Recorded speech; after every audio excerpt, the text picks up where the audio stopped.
This is the third point of our lesson plan, area of integration. Integration का मतलब होता है जुड़ना, किसी एक विषय को किसी दूसरे विषय से जोड़ना।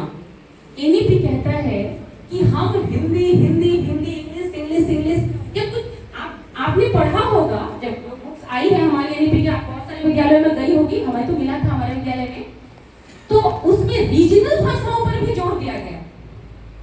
ठीक है, तो integration is best point of any according to my side. मुझे लगता है कि इंटीग्रेशन करके हमें उन्होंने मल्टी नॉलेजेबल टीचर बना दिया।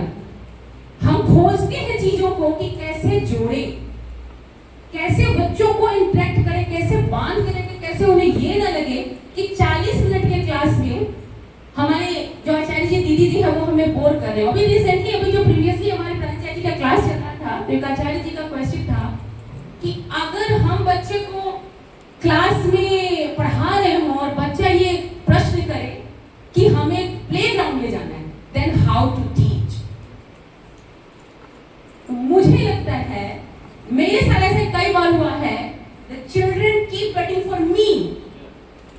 जब मैं आपको प्लेग्राउंड में लेके जाती हूँ, क्योंकि वहां तो मेरे पास बहुत सारा पीपीटी, अगर टाइम मिलेगा तो मैं आप लोगों को बहुत सारा वीडियोस दिखाऊंगी, जिसमें क्लासरूम में मेरे बच्चे इतनी बढ़िया लर्निंग करते हैं।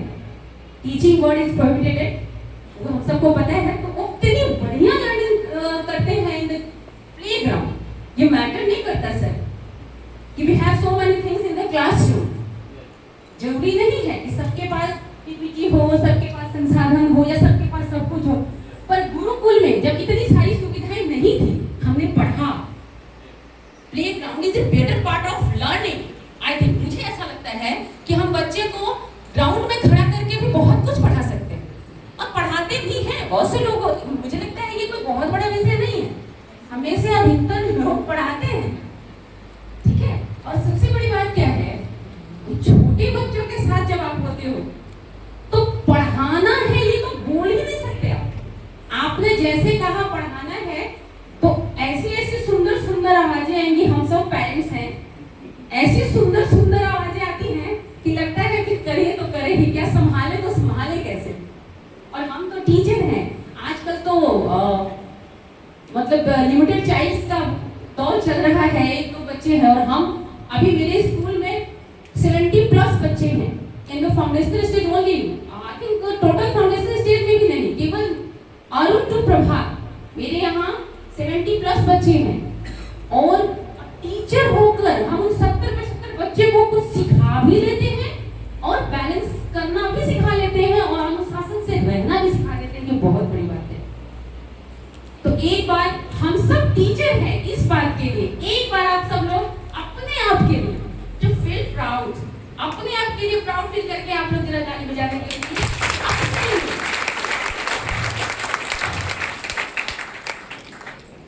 तो इंटीग्रेशन के द्वारा मैंने अपनी क्लास में आप लोगों को पोएम रिसाइट करके बताया, गीत गाया, खेल कूद के माध्यम से भी, वो तो इस समय नहीं है, खेल कूद के माध्यम से, फिजिकल एजुकेशन से जोड़कर भी हम एक्शन वर्ड को दिखा सकते हैं।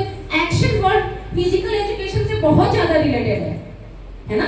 फिजिकल एजुकेशन से जोड़ेंगे तो और ही मजा आएगा, बच्चे और उनको और अच्छा कॉन्सेप्ट मिलेगा एक्शन वर्ड समझने के लिए, तो उसको हम इंटीग्रेट कर सकते हैं। उसके बाद है लर्निंग स्ट्रेटजीज। पहले ही मैंने कहा, लर्निंग स्ट्रेटजीज के लिए सबसे इंपॉर्टेंट रोल है for learning action word, role play. Role play अगर हम करते हैं कि करके दिखाना, मैं बार बार इस चीज पर जोर देती हूँ, उनको रटवाना नहीं है, लिखवाना नहीं है। हम बोर्ड पे लिखेंगे उसको लिख लेगा, ऐसा कोई कॉन्सेप्ट तो फाउंडेशन स्टेज में है ही नहीं। हमें उन्हें सिखाना है, और सिखाने के लिए एक बहुत इंपॉर्टेंट पार्ट है रोल प्ले। तो रोल प्ले के लिए सच्चिदानंद भैया, इसको क्या कहते हैं, इसको क्या है बताना, इसको खाइए। आप खाते हो, पहले खाए हो बनाना, इसको खा के बताओ मुझे प्लीज। पेशेंस की टेस्टी है। प्रशिक्षण सत्र में बनाना मिला, आप तो बहुत खुश हो गए। अब ये बताओ कर क्या रहे हो? क्या कर रहे हो? अच्छा, ईटिंग क्या है? ईटिंग को क्या कहते हैं? क्यों हमारा शरीर कर रहा है, क्या मुंह चला रहे हो, आम कर रहे हो ना? Yes, because he is doing exercise also। तो ये क्या कर रहे हैं? बनाना खा रहे हैं, ठीक है? तो रोल प्ले ये हमारा स्ट्रेटेजीज होना चाहिए। हम भी खा लेते हैं।